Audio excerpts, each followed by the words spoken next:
Additionner et soustraire des fractions, vous trouvez ça compliqué? Je suis Alexane du livrescolaire.fr et si vous avez 6 minutes devant vous, je vais faire de vous des experts en la matière. Commençons par une petite question. 1 demi plus 1 quart est égal à 1 plus 1 sur 2 plus 4 est égal à 2 sixièmes. Vrai ou faux? Faux! Pour s'en convaincre, prenons ce carré, coupons-le en 2 et gardons-en la moitié. Prenons un carré similaire, coupons-le en 4 et gardons-en le quart. Pris ensemble, est-ce que ces deux parties représentent 2 sixièmes du carré de départ? Pas du tout. Visuellement, on voit bien que ça n'a rien à voir. 1 demi plus 1 quart est égal à 2 sixièmes, c'est donc totalement faux. Si l'addition de deux fractions ne fonctionne pas comme ça, alors comment est-ce qu'on doit procéder? On remarque qu'on a ici essayé d'additionner des demi et des quarts, ce qui n'est pas possible. On ne peut additionner ou soustraire des fractions que si elles ont le même dénominateur. Si on reprend notre carré coupé en deux, on se rend compte qu'on peut en fait encore le couper en deux, et que la moitié de ce carré correspond en fait à ces deux quarts. 1 demi plus 1 quart, c'est donc égal à 2 quarts plus 1 quart, et donc à 2 plus 1 égale 3 quarts. Vous comprenez l'idée? Quand on cherche à additionner deux fractions, on doit donc commencer par les exprimer avec le même nombre de parts. Dit autrement, on fait en sorte que ces deux fractions aient le même dénominateur. C'est ce qu'on appelle plus communément réduire deux fractions au même dénominateur. Une fois qu'elles sont au même dénominateur, additionner les deux fractions revient alors, comme on vient de le voir, à additionner le nombre de parts colorées. Dit autrement, à additionner le numérateur des deux fractions. Avant de passer aux exemples concrets, un point important à retenir. Prenons de nouveau notre carré. Coupons-le en deux et colorions en jaune une de ses moitiés. Cette partie colorée représente 1 demi du carré. Coupons maintenant encore en deux ce carré. Par combien multiplie-t-on le nombre de parts? Par 2. Par combien multiplie-t-on le nombre de parts jaunes? Par 2 aussi. 1 demi, c'est donc égal à 1 fois 2 sur 2 fois 2, c'est-à-dire à 2 quarts. Au lieu de le couper encore une fois en 2, coupons-le en 3. Par combien multiplie-t-on le nombre de parts? Par 3. Par combien multiplie-t-on le nombre de parts jaunes? Par 3 aussi. 1 demi, c'est donc égal à 1 fois 3 sur 2 fois 3, c'est-à-dire 3 sixièmes. Quand on modifie le dénominateur d'une fraction en le multipliant par un nombre, on multiplie donc en même temps, par le même nombre, le numérateur de cette fraction. Bref, en résumé, pour additionner et soustraire des fractions, comment est-ce qu'on doit procéder? 1. On les met, si elles ne le sont pas, sur le même dénominateur. 2. Une fois que c'est fait, on additionne ou on soustrait leur numérateur. C'est encore flou pour vous tout ça? Passons à des exemples. Premier exemple. Effectuons l'addition 2 tiers plus 1 cinquième. Étape 1. On détermine un possible dénominateur commun. On écrit la liste des multiples de 3. 3, 6, 9, 12, 15, etc.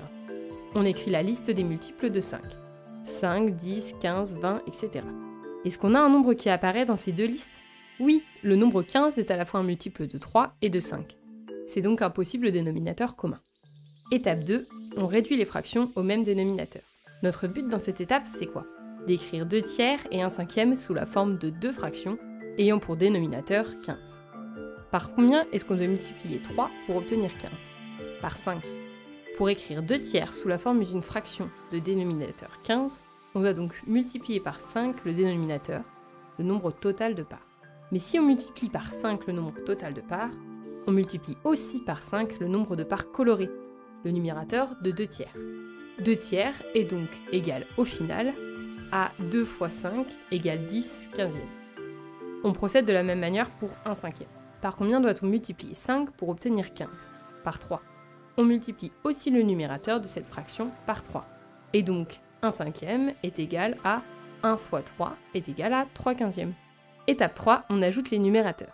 Maintenant que les deux fractions sont sur le même dénominateur, les ajouter, ça revient à compter le nombre total de parts colorées, soit à ajouter leur numérateur. 2 tiers plus 1 cinquième, c'est donc égal à 10 plus 3 sur 15, c'est-à-dire 13 quinzièmes. Étape 4, on simplifie si possible la fraction. Ça, ce n'est pas une étape propre à l'addition ou à la soustraction de fractions. Quel que soit le calcul qu'on effectue, si le résultat est une fraction, on donne toujours le résultat sous la forme la plus simplifiée possible.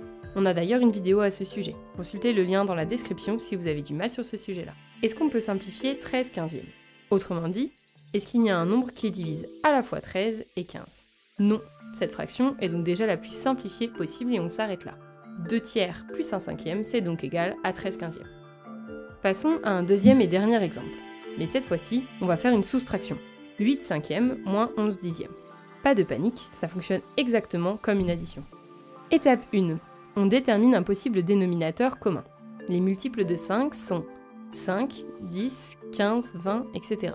Les multiples de 10 sont 10, 20, 30, etc.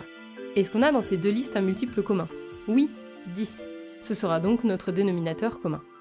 Étape 2, on réduit les fractions au même dénominateur. Notre but, c'est quoi? D'écrire ces deux fractions sur le même dénominateur 10. Bonne nouvelle, c'est déjà fait pour l'une d'entre elles. 11 dixièmes va donc rester telle quelle. Intéressons-nous maintenant à la fraction 8 cinquièmes. Par combien est-ce qu'on doit multiplier 5, son dénominateur, pour obtenir 10? Par 2. Mais si on multiplie le dénominateur, le nombre total de parts, par 2, on multiplie aussi par 2 le numérateur. Ainsi, 8 cinquièmes est égal à 8 fois 2 égale 16 dixièmes. Étape 3. On soustrait les numérateurs. 8 cinquièmes moins 11 dixièmes, c'est donc égal à 16 moins 11 sur 10, c'est-à-dire à 5 dixièmes. Étape 4. On simplifie si possible la fraction. Encore une fois, ce n'est pas une étape propre à la soustraction. Est-ce qu'on peut trouver un nombre qui divise à la fois 5 et 10? La réponse est oui. 5 divise à la fois 5 et 10. 8 cinquièmes moins 11 dixièmes est donc égal à 1 demi. Des questions? L'addition et la soustraction de fractions, c'est encore flou pour vous? N'hésitez pas à poser toutes vos questions en commentaire et je ferai de mon mieux pour y répondre. Et en parlant de questions, voici la question de fin de vidéo. Aujourd'hui, j'aimerais connaître le résultat de la soustraction 4 huitièmes moins 6 demi. Donnez-moi votre réponse en commentaire, et si vous voulez me faire très plaisir, donnez-la moi sous la forme d'une fraction la plus simplifiée possible. Sur ce, bon courage à vous, et on se dit à la prochaine pour une nouvelle vidéo de maths.